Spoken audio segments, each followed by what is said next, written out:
12번에 걸쳐 진행하고 있는 성도가 교회입니다. 8번째 시간입니다. 오늘은 데살로니가 교회를 방문하도록 하겠습니다. 데살로니가 교회는 바울이 2차 선교 중인 49년에서 50년 사이에 개척한 교회 공동체입니다.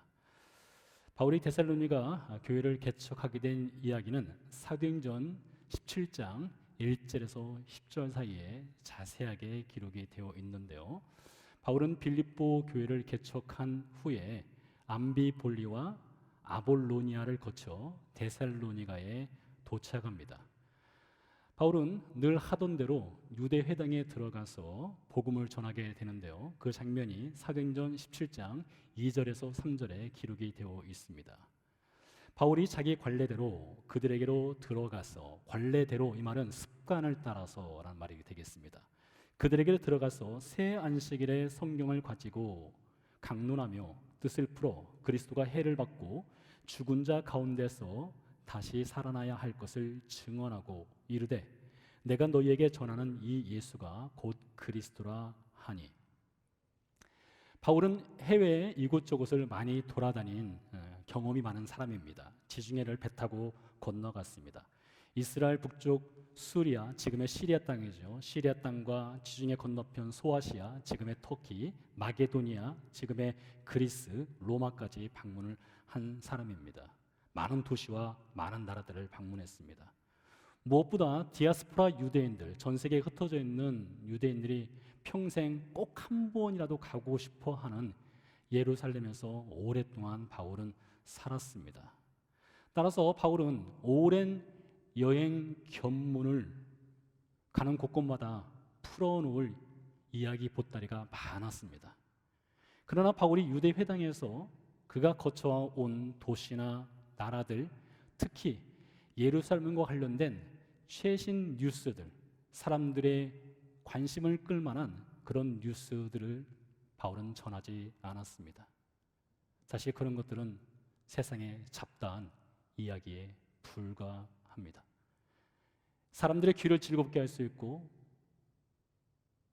눈을 휘두른그들에게 할 수 있는 그런 관심을 끌 수 있겠으나 그런 이야기들은 사람의 마음속에 있는 죄를 버리고 사시고 참되신 예수님께 돌아오게 하는 생명의 능력은 없는 것입니다.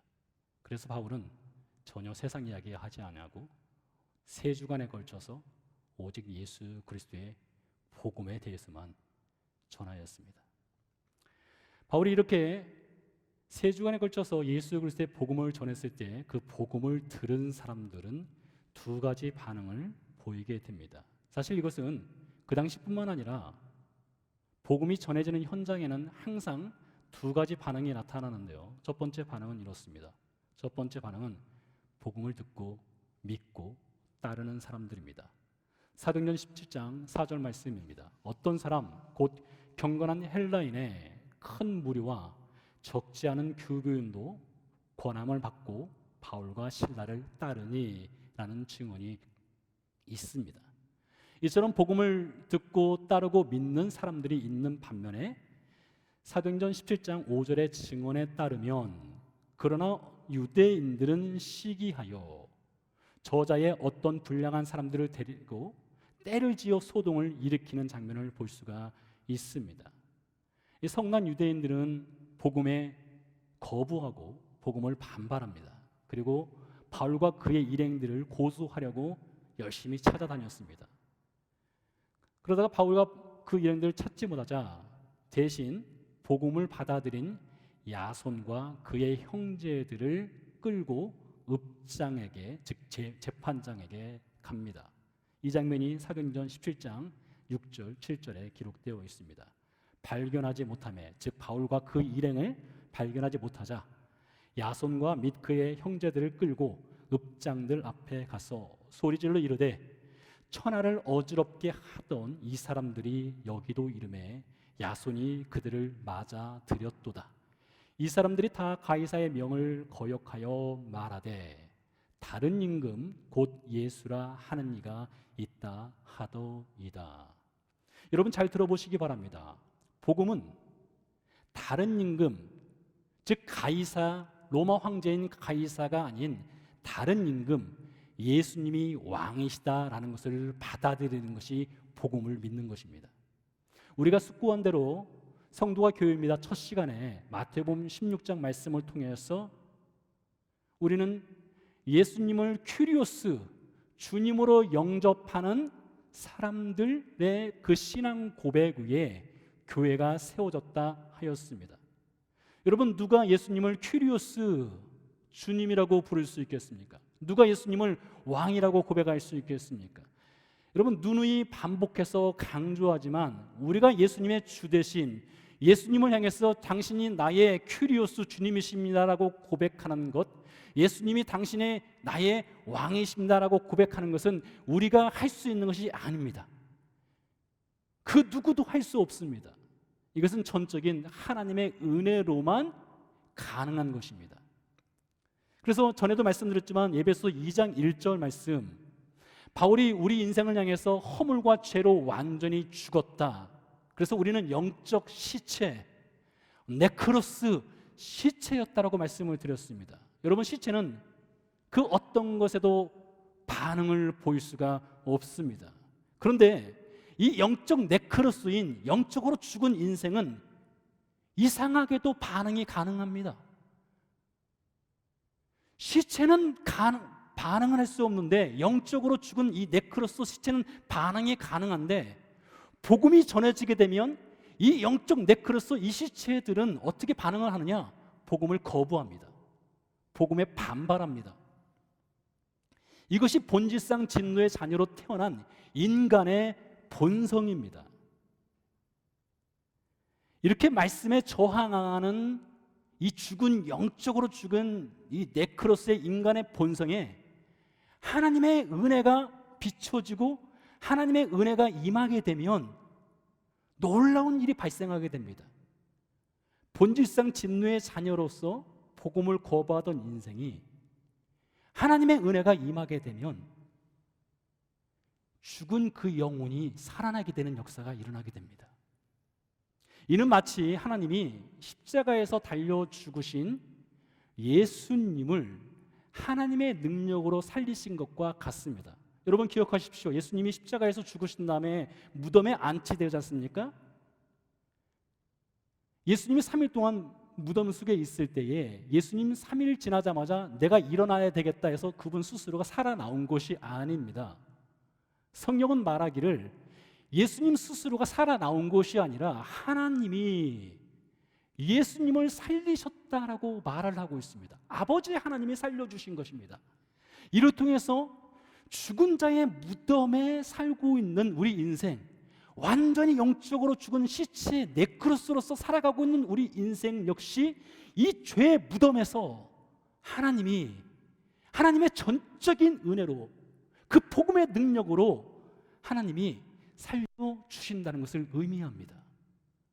그렇기 때문에 우리 모든 믿는 성도의 고백은 이것처럼 기적이 없고 이것처럼 신묘막측한 것이 있을 수가 없습니다. 왜요? 우리는 본질상 진노의 자녀이기 때문에 복음을 거부하는 인생인데, 이렇게 복음을 거부하고 반발하는 우리 인생에게 하나님의 그 은혜가 임하여서, 하나님의 그 능력이 임해서 예수님을 그 무덤 가운데서 건지시는 것처럼, 살리시는 것처럼 우리를 살리시는 그 하나님의 은혜가 있기 때문에 하나님의 은혜입니다.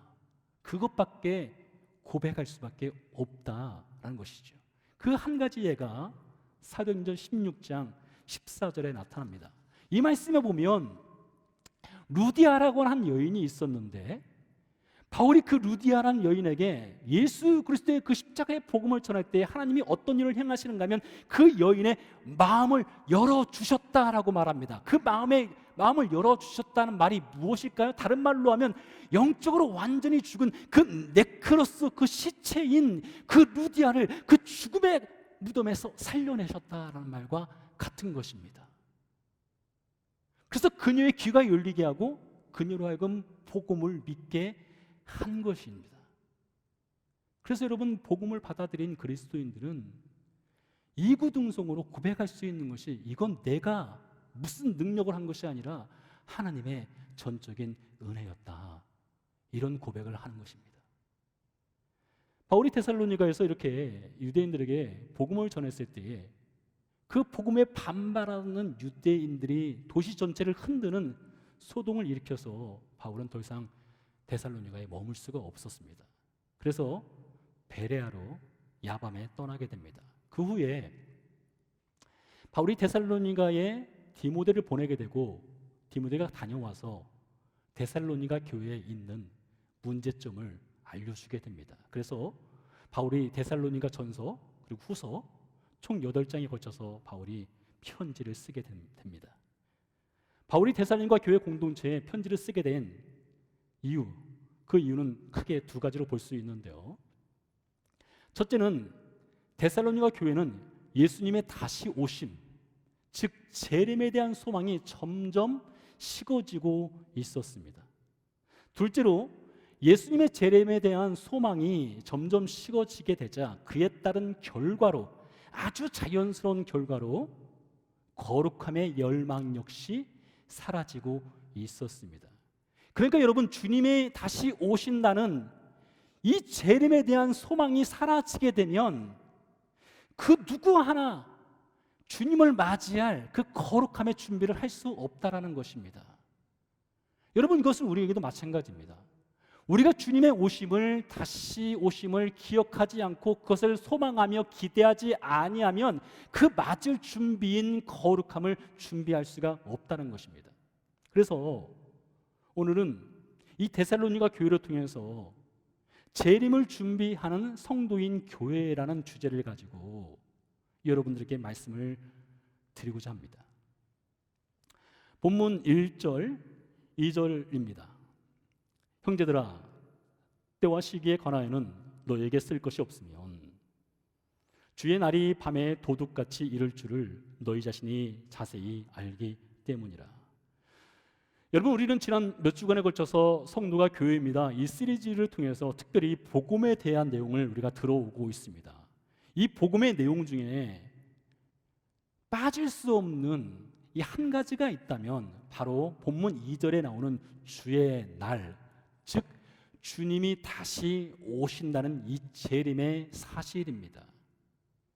그러니까 우리가 예수님의 십자가도 믿고 부활도 믿어도 예수님이 다시 오신다는 이 사실을 믿지 않으면 그 복음은 알맹이가 없는 것입니다. 본문 2절에서 말하고 있죠. 주의 날이 도둑같이 온다, 반드시 온다, 이것을 말하고 있습니다. 예수님도 본인 스스로가, 예수님 스스로가 다시 오신다는 약속을 성경 곳곳에서 말씀을 해주고 있는데 요한복음 14장 1절에서 3절 말씀입니다. 너희는 마음에 근심하지 말라. 하나님을 믿으니 또 나를 믿으라. 내 아버지 집에 거할 곳이 많도다. 그렇지 않으면 너에게 일렀으리라. 내가 너희를 위하여 거처를 예비하러 가노니 가서 너희를 위하여 거처를 예비하면 내가 다시 와서 너희를 내게로 영접하여 나 있는 곳에 너희도 있게 하리라. 성경시대 당시 이스라엘 남자들이 결혼을 하게 되면 결혼 전에 약혼기간을 갖고요, 그 약혼기간 중에 신혼집을 짓습니다. 신혼집이 다 완성되고 나면 신부를 데려와서 정식으로 결혼식을 하고 부부가 되는 것입니다. 예수님은 그 이스라엘 전통 결혼 문화에 빗대어서 이 말씀을 주신 것입니다. 예수님께서 부활하시고 승천하신 다음에 하나님 나라에 가셨습니다. 하나님 나라에 가신 예수님께서 영적 신부인 우리 성도들을 위해서 지금 무엇을 하고 계십니까? 하나님 나라에서 천국에 집을 짓고 있는 것입니다. 이 집이 다 완성되면 다시 오셔서 영적 신부인 우리 성도들을 데리고 천국으로 가시겠다라는 약속을 주신 것입니다.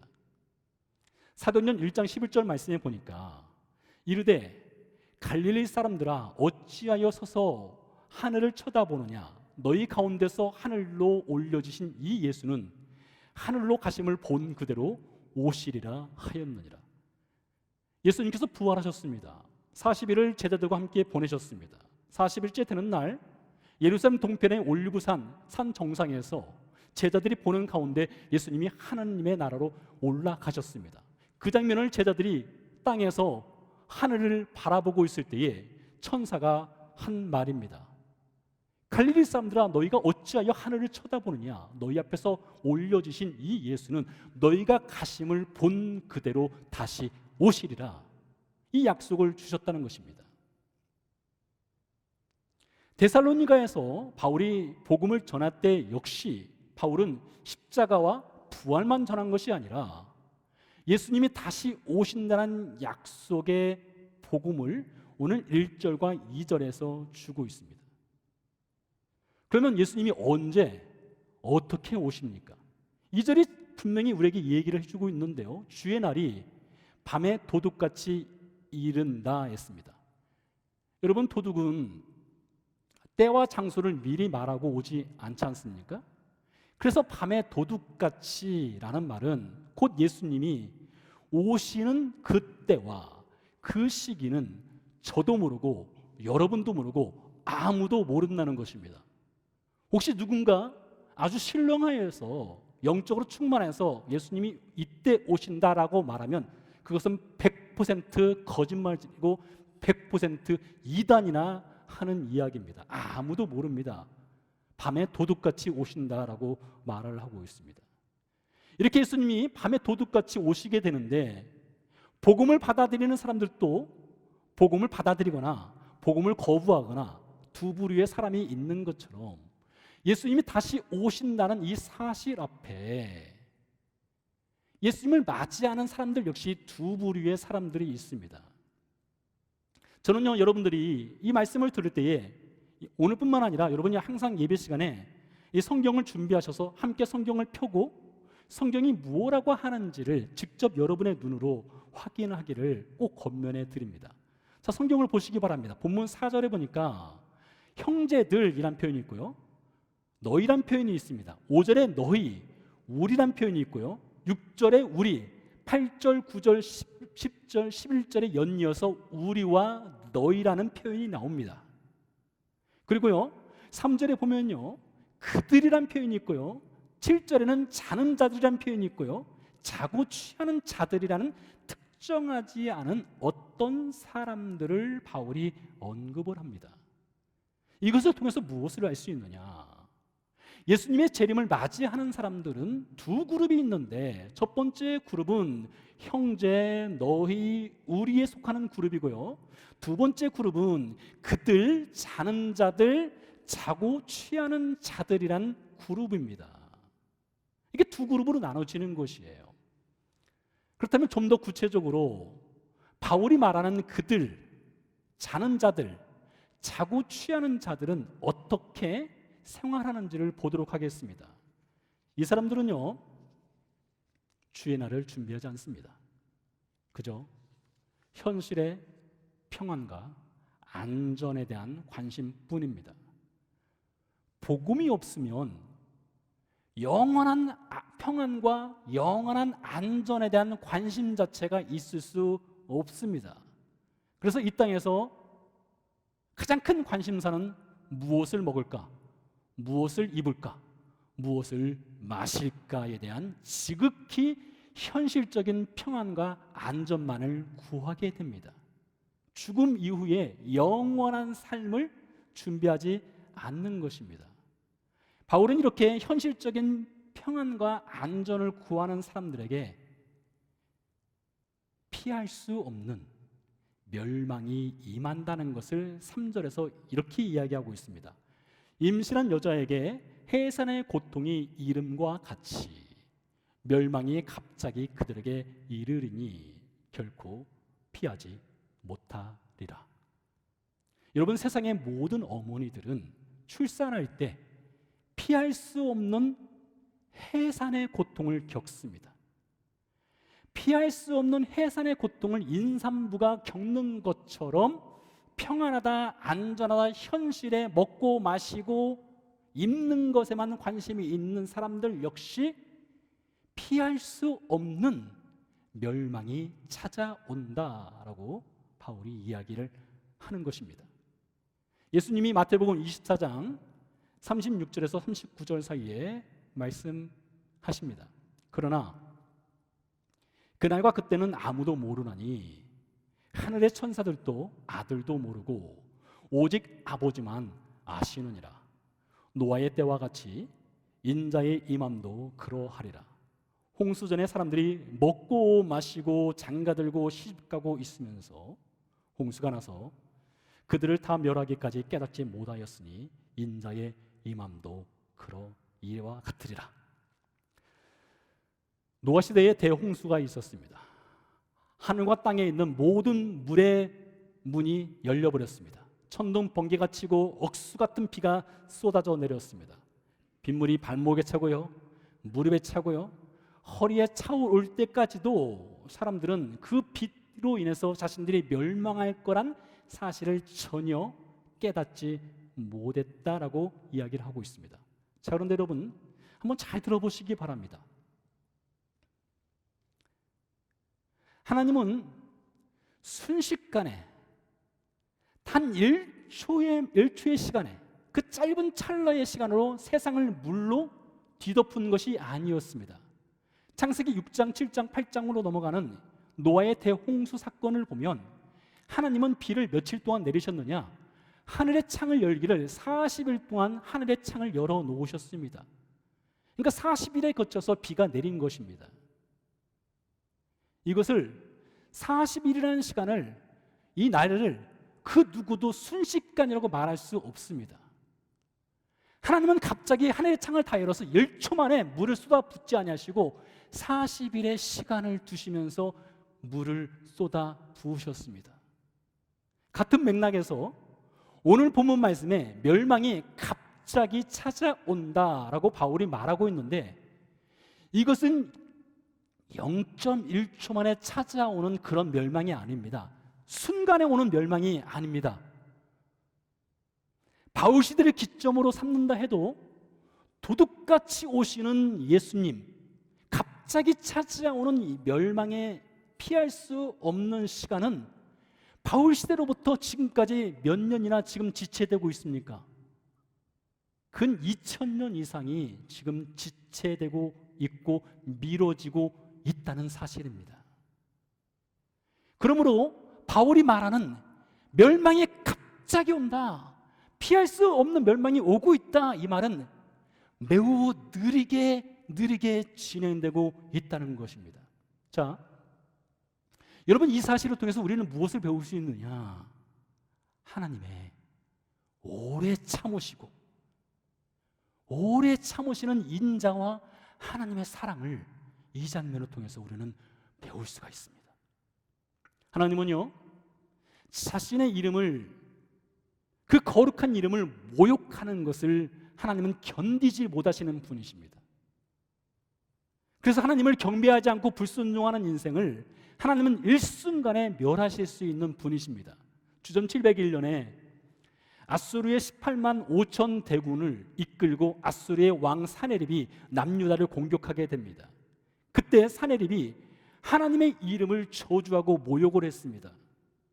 하나님이 어떻게 행하셨습니까? 하루아침에 순식간에 18만 5천의 아수르 대군을 멸하셨습니다. 하나님은 그러한 능력을 갖고 계신 분이세요. 하나님은 오래 참지 아니하신다면, 만약 그분이 오래 참지 아니하신다면 하나님이 던지는 갑작스러운 멸망에 그 누구도 피할 수 없는 것입니다. 자, 그런 의미로 볼 때 오늘 바울이 그들, 자는 자들, 자고 취하는 자들을 향해서 하나님이 지금 무엇을 베푸고 있는 것입니까? 아직까지는 복음을 받아들이지 않고 복음을 거부하고 있지만 하나님은 여전히 그들을 향해서 오래 참으시는 은혜를 베푸시고 계신 것입니다. 하나님의 인내하시고 하나님이 여전히 인자하시고 하나님의 사랑을 그들에게 여전히 베풀어 주시고 계신다는 것입니다.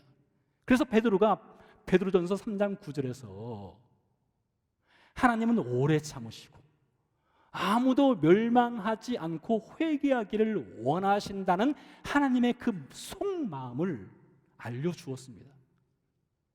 그러면서 하나님은 이 멸망의 시간을 뒤로 미루면서 무엇을 해주셔요?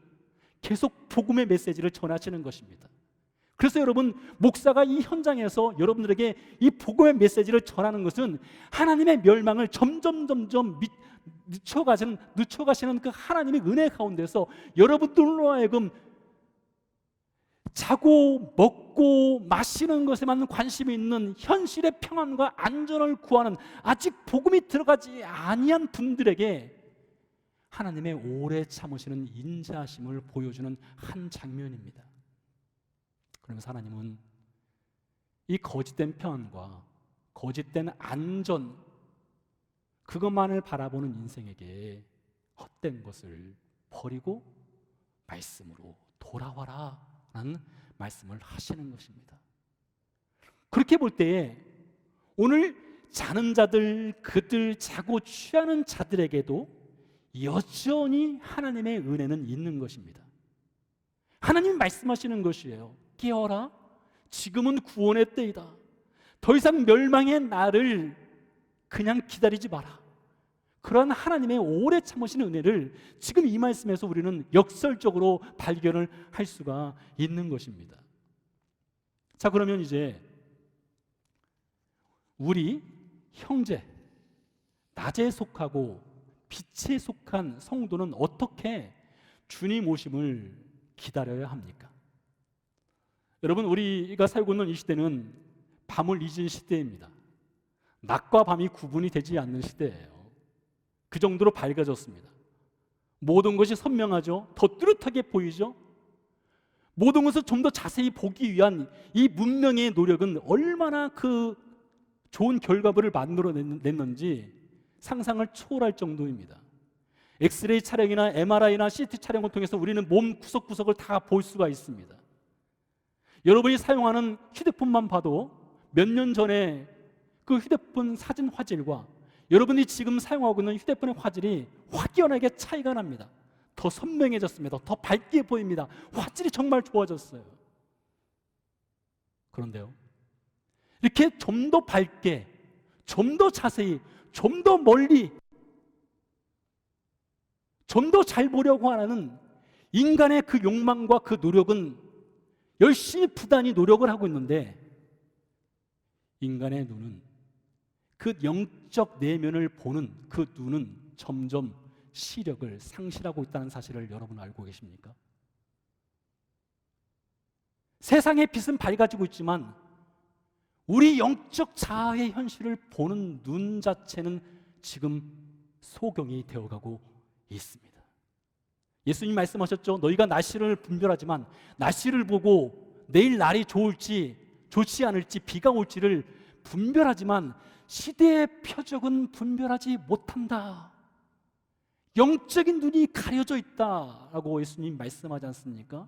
그래서 우리가 이 영적인 눈이 열려서 주님 오심을 준비하기 위해서는 이 성령이라는 안경을 통해서 우리 자신의 영적 현실을 바라볼 필요가 있는 것입니다. 성경이 뭐라고 말합니까? 우리 자신의 영적 현실에 대해서요? 요한복음 3장 19절 말씀에 보니까 그 정죄는 이것이니 곧 빛이 세상에 왔으되 사람들이 자기 행위가 악함으로 빛보다 어둠을 더 사랑한 것이니라. 빛은 있으나 사람들의 영적 현실은 자기 행위의 악함을 너무나 사랑해서 어둠 속에 거하는 것이 인간의 영적 내면의 모습이라는 것이죠. 로마서 13장 12절 말씀입니다. 밤이 깊고 낮이 가까웠으니 그러므로 우리가 어둠의 일을 벗고 빛의 갑옷을 입자. 바울이 어둠의 일을 벗고 빛의 갑옷을 입자 이렇게 말한다는 것은 바울 시대나 우리 시대나 사람들은 밤과 어둠을 사랑하고 있다는 것입니다. 그래서 이 어둠의 시대를 살아가고 밤의 시대를 살아가고 있는 이 영적 암담한 현실 속에서 바울이 오늘 성도를 향해서, 교회인 여러분과 저를 향해서 말하는 것이 본문 6절 말씀입니다. 다른 이들과 같이 자지 말고 오직 깨어 정신을 차릴지라. 요한복음 14장에서 말씀드린 것처럼 예수님은 우리 모든 믿는 신자의 영적 신랑이 되십니다. 그리고 우리는 예수님의 신부이지요. 그래서 신부인 교회가 그 영적 신랑인 예수님이 다시 오시는 그날을 맞이하기 위해서는 정신을 차려야 합니다. 정신을 차려야 해요. 정신을 차린다는 말의 원 의미는 술 취하지 말라는 것입니다. 술 마시지 마라.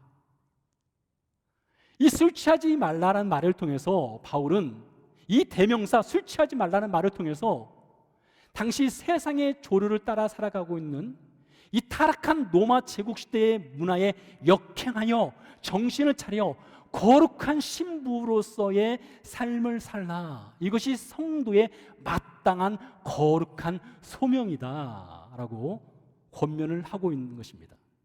그런데 여러분, 우리 성도가 이렇게 거룩한 소명의 삶을 살도록 부르심을 받았는데 이것이 우리 성도 저와 여러분의 개인의 힘으로 될 수 있는 것이 아닙니다. 여러분, 거룩해지는 것 저도 여러분도 스스로 할 수 있는 것이 아니에요. 그래서 하나님께서 구약 성경 시대 당시에 보면 이스라엘 백성들에게 언약을 주고 이 언약 말씀을 지켜서 거룩하게 살라 하였음에도 불구하고 이스라엘이 반복적으로 그 거룩한 생활에 실패를 하게 됩니다. 그러면서 이스라엘 백성들이 우리 스스로는 하나님의 언약도 지킬 수 없고 거룩한 백성으로 살아갈 수 없다는 것을 자각하였을 때 하나님께서 예레미야 선지자에게 에레미야서 31장 말씀을 통해서 이렇게 말씀하십니다. 내가 나의 새로운 언약을 너희 마음판에 기록을 하겠다 했습니다. 요즘 말로 말하면 칩을 심어 놓겠다는 거예요. 하나님의 그 거룩함의 속성을 따라올 수 있도록 하나님의 그 거룩함의 속성의 칩을 마음속에 심어 놓겠다라는 것과 같은 것입니다. 에스겔서 11장에서도 같은 말을 합니다. 하나님께서 말씀하시는 거예요. 내가 새로운 영을 너희 마음에 부어주겠다.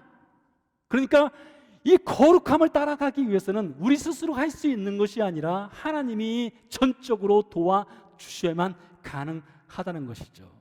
이것을 바울은 고린도 교회를 향해서 이렇게 말을 하고 있습니다. 너희 몸이 하나님의 거룩한 성전인 줄 알지 못하느냐? 하나님의 성령이 너희 안에서 지금 무엇을 하고 있는지 알지 못하느냐? 이렇게 되묻고 있는 것입니다. 종종 말씀드리지만 저는 이 말씀이 너무나 신비스러워요. 왜요? 하나님이신 그분이 온 우주를 창조하신 그 하나님이신 성령께서 어떻게 우리 작은 사람의 마음속으로 들어오셔서 우리 안에서 그분이 사시면서 우리로 하여금 하나님의 일을, 하나님의 거룩함을 닮아가도록 역사를 하시는지, 이것은 기적 중에 기적입니다. 여러분, 곰탕을 끓이면요, 처음에 먹을 때와 두 번째 끓일 때, 세 번째 끓일 때, 네 번째 끓일 때 그 맛이 다르죠. 점점 곰탕이 진국이 되어가는 것입니다. 그와 같이 우리 성도가 죽을 때까지, 주님 나라 갈 때까지, 주님 오실 때까지 성령께서 하시는 일이 있는데 우리 안에서 지금 곰탕을 끓이는 것과 같은 것입니다. 거룩함의 순도를 높여가는 작업을 하고 계시는 것이에요. 저에게도 그 작업을 하고 계시고요, 여러분에게도 성령 하나님께서 지금 거룩함의 순도를 높여가는 작업을 성령 하나님께서 직접 하시고 계신 것입니다. 그러니 여러분, 우리 안에 거룩함에 대한 소망이 생기거나 열망이 생기거나 주님 오심을 기다리는 그 마음이 생겼을 때에 이것은 우리 스스로 한 것이 아니라 하나님이 하셨기 때문에 뭐만 남아요? 자랑할 것이 없고 감사할 것밖에 없는 것이죠. 자, 두 번째로 주님 오심을 기다리는 성도는 어떻게 준비하며 살아갑니까? 8절 말씀에 보니까요, 우리는 낮에 속하였으니 정신을 차리고 믿음과 사랑의 호심경, 호심경은 방패, 방탄복과 같은 것을 말합니다. 호심경을 붙이고 구원의 소망의 투구를 쓰자. 바울은 지금 이 말씀을 통해서 마치 우리가 군인과 같다는 것을 이야기하고 있습니다. 여러분, 군인이 투구를 쓰고 앞에 갑옷을 입지 않습니까? 그런 것처럼 우리 성도는 영적 군사로 부르심을 받았다는 거예요. 누가 불렀습니까? 하나님이 부르신 것입니다. 하나님은 영적 군사의 대장이 되시고 우리는 하나님의 졸병들인 것입니다. 이것에 대해서 바울이 디모데에게 이렇게 이야기하고 있습니다. 너는 하나님의 영적 군사이다. 영적 군사이기 때문에 이 세상에서 영적 군사로 살아가기 위해서는 고난을 받아야 된다. 그러면서 영적 군사는 무엇을 위해 사느냐? 모집한 분, 즉 하나님을 기쁘시게 하기 위해서 살아간다라고 이야기를 하고 있습니다. 그러니 여러분 기억하십시오. 우리가 주님 오심을 기다리는 신자들은 영적 군사입니다. 지금 여러분은 영적 전쟁터에서 지금 싸우고 있는 것이에요. 그것을 기억을 해야 됩니다. 자, 그런 신자들에게 바울은 9절과 10절에서 우리를 구원하신 방법과 하나님이 우리를 구원하신 방법과 그 구원의 궁극적인 목적이 무엇인지를 성경 말씀을 통해서 가르쳐 주는데요. 이것을 통해서 주님 오심을 어떻게 준비해야 하는지를 가르쳐 주고 있습니다. 9절 말씀을 다시 읽어보겠습니다. 하나님이 우리를 세우심은 노하심에 이르게 하심이 아니요 오직 우리 주 예수 그리스도로 말미암아 구원을 받게 하려 하심이라. 여러분, 이것이 하나님의 마음이에요. 하나님은 우리로 하여금 진노 멸망에 빠지기를 원하지 아니하시고 예수 그리스도를 통해서 우리를 구원하시기 원하신다는 것이 하나님의 마음이고요. 10절에서 구체적으로 어떻게 그 마음을 표현하셨는지를 실천하셨는지를 알려주고 있는데요. 예수께서 우리를 위하여 죽으사 우리로 하여금 깨어있든지 자든지 자기와 함께 살게 하려 하셨느니라. 하나님이 우리를 구원하신 방법은 우리를 대신해서 예수님이 십자가에서 죽게 하시는 것을 통해서 우리를 구원하셨죠. 그리고 구원을 행하신 후에 구원 이후에 그 행하신 목적, 구원을 이루신 목적이 무엇이냐? 깨어있든지 자든지 예수님과 함께 살게 하기 위함이란 것입니다. 이렇게 볼 때 여러분, 우리 성도의 구원이 처음이자 마지막이 아닙니다. 구원은 새로운 삶으로서의 시작 단계에 불과한 것입니다.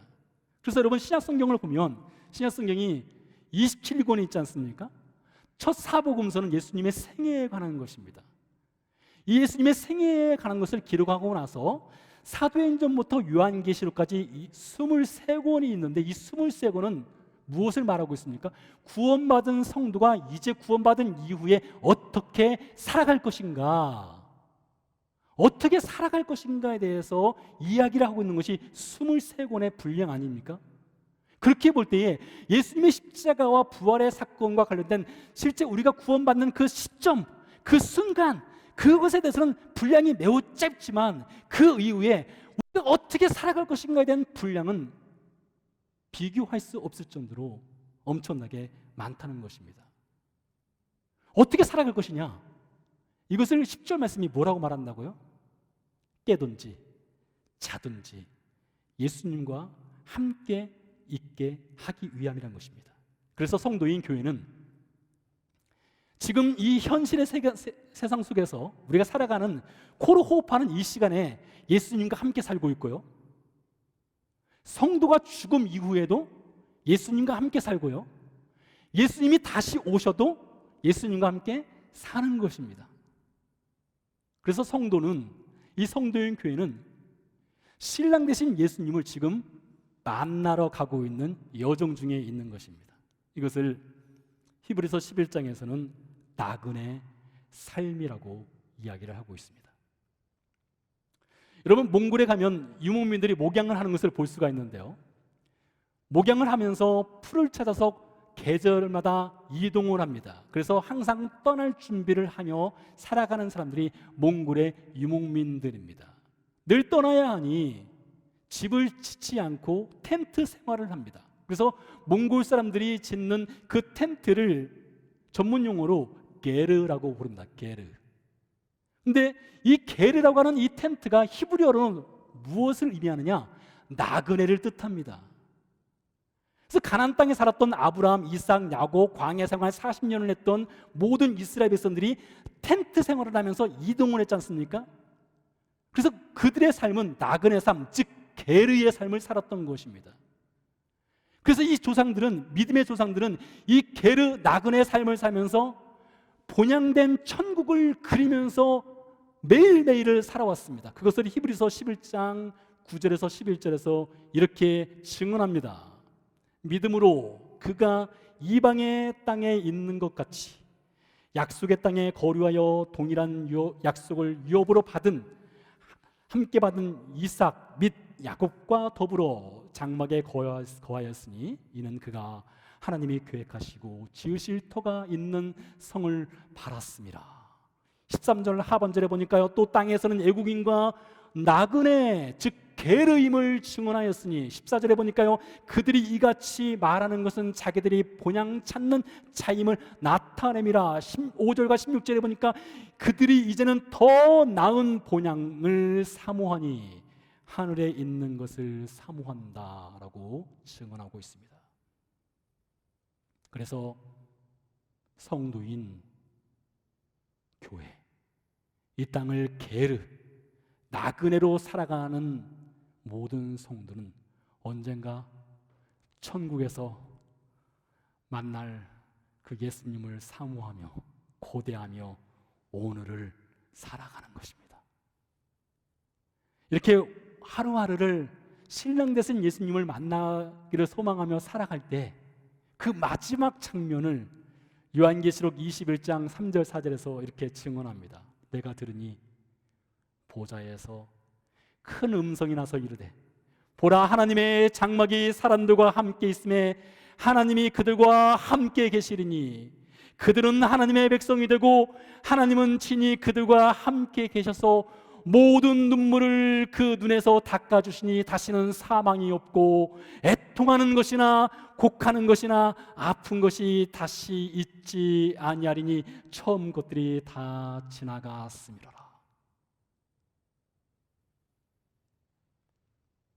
나그네 인생을 살아가면서 여러분에게 있는 눈물과 슬픔과 아픔과 고통의 때를 하나님이 다 싸매주시고 상처를 안아주실 때가 있다는 것입니다. 그래서 요한계시록의 기록자인 사도 요한은 이렇게 신랑 되시는 예수님을 맞을 준비를 하며 살아가는 성도의 마지막 말을 요한계시록 21장 마지막 절에서 이렇게 말하고 있습니다. 아멘. 주 예수여 오시옵소서. 찬양 드리겠습니다.